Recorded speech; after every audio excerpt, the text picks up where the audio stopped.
and let's show you how it looks like on the inside. It's like they're blind on the outside, completely like a solid wall seems to be, especially if you're looking onto the glass. It blends in so well. Got it here, surround view stake blind. This is what it's going to look like. Looks like it's hunting for the birds. Hunting equipment is so cool. Let's test it out. Hopefully it'll be easy to set it up. We'll set it up right here. Okay, couple of stakes over here. Holds everything together, and we just unfold it, and like just like umbrella, pop this out. Okay, look at the instructions carefully. You actually flip this over like on a glass, like that. And as you can see, it's like two umbrellas seems to be. And then you just pop them out. So you have some leverage, I guess. Just like that. Same thing over here. Kind of push it on the ground and pop it out.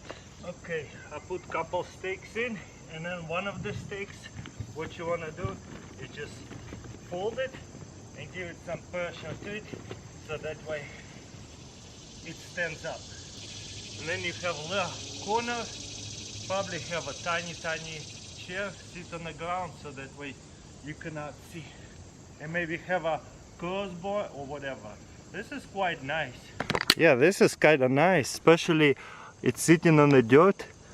If you put it in the bushes or in the grass, it would blend even better. Just example. And let's show you how it looks like on the inside. It's like they're blind on the outside, completely like a solid wall seems to be, especially if you're looking onto the grass. It blends in so well. I like it. Okay, let me show you how this works over here.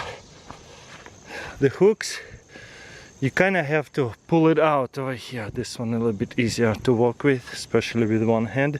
I wish it was, instead of a hook, some kind of easy slide. But I guess this works too.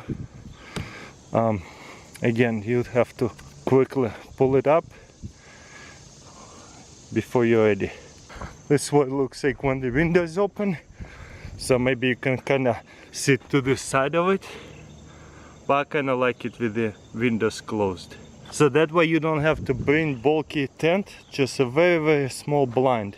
So as you can see, a lot more portable, lightweight. You really have to sit down so you kind of blend in. I'm tall, so that's not perfect for me, but for average height people it will be a lot better. So almost kind of like pop out and hit it, you know, without opening the window because I'm so tall. But you can get like a really small chair, they sell it, so you're gonna sit and lay back like that. So for the birds, because deer might see you over the top. That's why it's advertised for hunting for birds. But it is a lot smaller than this thing right here. As you can see, it's huge. So let's break it down. Hopefully we can do that successfully. Probably flip it over in the same way, pop it in and fold it just like umbrellas. Kind of tie everything together so that way the spikes don't open and you can put it back in the holster easily. Nice. Got right here the most useless box.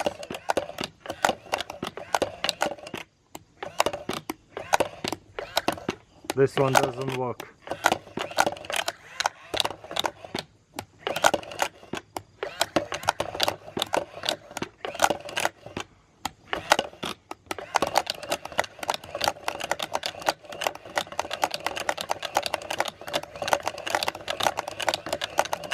This is quite satisfying actually. Let's show you this side.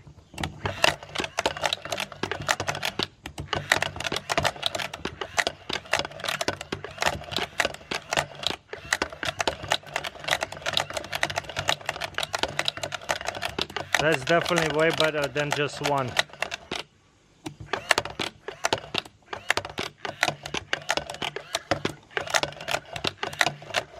That's quite nice. Too bad this one doesn't work. Whenever I open the box, this one is completely loose. These ones are not so loose, these ones are tight. So something happened in shipping or something.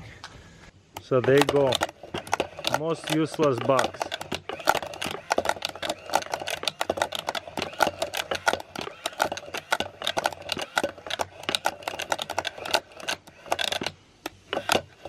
Ha! Oops.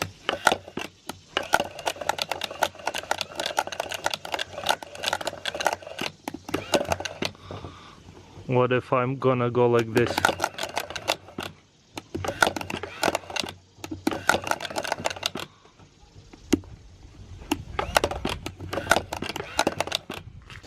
What if we push them all at once?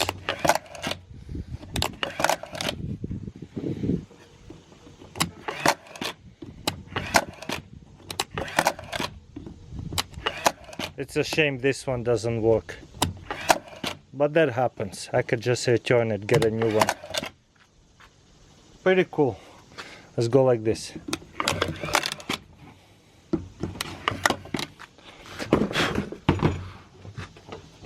So another totally weird gadget on internet you can buy. I got it on eBay. It is kind of like a staircase living, but it's quite loud. But I love these mechanical noises.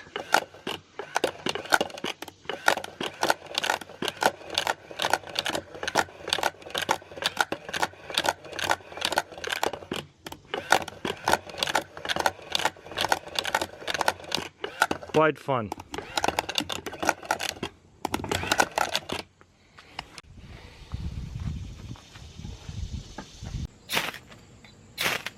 That's insane amount of sparks.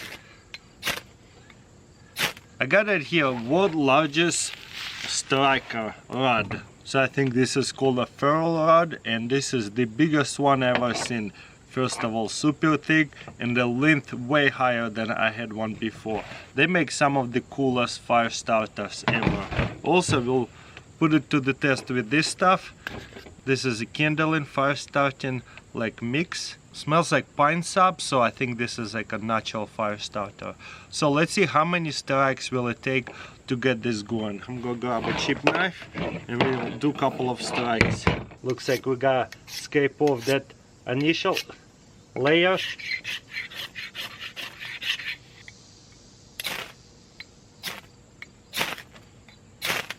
That's insane amount of sparks. If you ask me if I need to start a fire with this kind of sparks, this is incredible and very comfortable.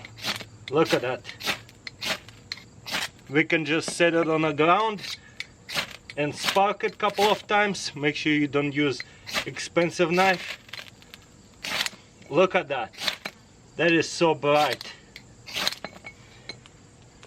Okay, pour some of that fire starters over here, shavings. Let's see how it does. It's almost too much, but I'm really curious how it's gonna get it going.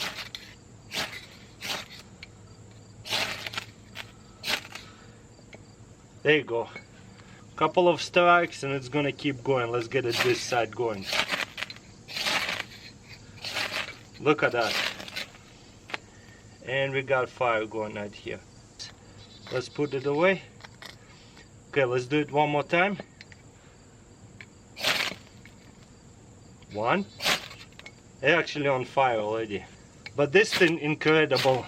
You see how I'm like so far off the ground and I have so much leverage to heat it to where it's gonna go all over the ground. This is amazing. That fire starter is really good too. Let's do another test. I'm gonna stand it up, see if it's gonna hit the ground from here. It does. I can see hot pieces sitting right on the ground. So there you go. If you wanna figure out how to start a fire with one of these rods, that's awesome, and it's pretty solid. So cool. Love it. Got it here AirPress, but this one is Go, so for camping situation, things like that. Very compact. So let's see what it's all about. There's instructions. I think we can figure it out, I hope. So there's a whole bunch of pieces out here. Oh, check out this unique kind of like, I guess, level or knife, whatever. So look, it comes with a bunch of filters, and this company been existed for a while. I showed you this gadget before, like few years ago, probably 4 years ago, and they have made like Express, the one on the Go. So looks like we need to open it, and this is a bunch of filters. The reason why I'm saying this company been for a while around, because we don't have to worry about it going to discontinue it. They're going to keep making those things. So this is the filter, that's all we need. Okay, looks like first of all we'll need filter. Goes in here. That's where you put the filters in whenever you want to go with your trip or whatever, or go to work. You can put a bunch of filters in here, and it locks up like that. Then we need to twist it into here. I guess we'll need pour coffee next, and this is our cup, so it's gonna go onto the cup. I guess I'll put this in here so that way it's not slip whenever I'll be pressing it down. Okay, then we got our coffee. Now it's full scoop, but it's all whatever you prefer, I guess. So we put the coffee in there. It says shake it to level. Next, pour in hot water, and it tells you, I guess, the amount of coffee. We're gonna do it all the way to the top. Okay, this side here is actually a spoon. So you mix it for 10 seconds, stir it for 10 seconds, not mix it. So that way all of the coffee gets brewed. That's kind of cool because it's not a drip. Or you have to stir it for 1 minute if you're doing a cold brew. I don't like cold brew coffee anyway, so looks like it's still sipping through slowly. It's been about 10 seconds, maybe more. And then simply we're just gonna grab this and put this in and press it down. How do we press it down? Just like that. I want to show you guys how it's coming out. You see, it's dripping out, and you just do it in the cup.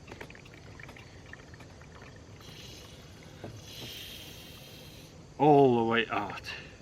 Okay, then you just remove lid and push the cup to eject coffee, and obviously we're gonna rinse that off. Rinse it off clean, and we have coffee right here that we wanted to discard. Then espresso style drink is this. It's so dark, so I don't really like espresso. Then it says American coffee, add 8 ounces of coffee inside of it, so it's like, I guess, diluted. I would add a little bit more water, then I would add like creamer and everything like that. For latte you can do milk. I guess when we push through, it is really clean. I would rinse it off this thing as well, just in case. Okay, now let's put everything away. Put this back on, put it upside down, and there's your lid in here. There you go, there's your to-go coffee maker. That's pretty amazing, very fast and easy. Once you do it so many times, you're gonna get even better at it and brew coffee super fast. Scrap Daddy, what's so special about it? First of all, I saw it from the Shark Tank and the presentation was amazing. So what's so special about it? Whenever you run it under the cold water, it actually hardens, like right now. Whenever you run it under the hot water, it actually gets really soft like a sponge. Anyways, let's put it to the test. I'm really interested if it actually hardens and you can scrub some hard pans and things like that, or if it softens to do just regular dishes. So out of the package, it's kind of hard, not super soft. So let's turn on the hot water and let's see if it's going to be soft as a sponge. Let's just run it real quickly. Wow, it's softened it up fast. Look at that, it's just like a sponge now, just like a regular sponge. That's cool. I love this soap, dish soap, the best one. You see it? And then you can just scrub it And then there's a bunch of bacon grease. Look at that. It works so well, absorbs it well, scrubs it well, clean. Rinse it off. But what if we need a scrubber? So let's turn it on the cold water. I guess we need to squeeze it out a couple of times. Okay, all the hot water squeezed out. It's kind of firmish now, but still not super firm. So it's a little bit harder, but I don't know. It doesn't harden up as much as I thought it would. In a new condition it was a little bit hardened. Okay, I guess it does harden up a little bit, but I thought it would harden up even more. But it does what it's supposed to. It's pretty cool. So we scrubbed it out. So I'm running it under the cold water. It is harder, but it's still squishy. But definitely not soft as a sponge. It is hardens up a little bit. And let's do hot water. With the hot water, it's definitely way softer. Okay, I see the feel to it. Way softer. You see how soft that is? Very easy to squish. And it's sucks in lots of water and soap. Look at that. Quite a bit of water. And then cold water again, just to see how well it hardens.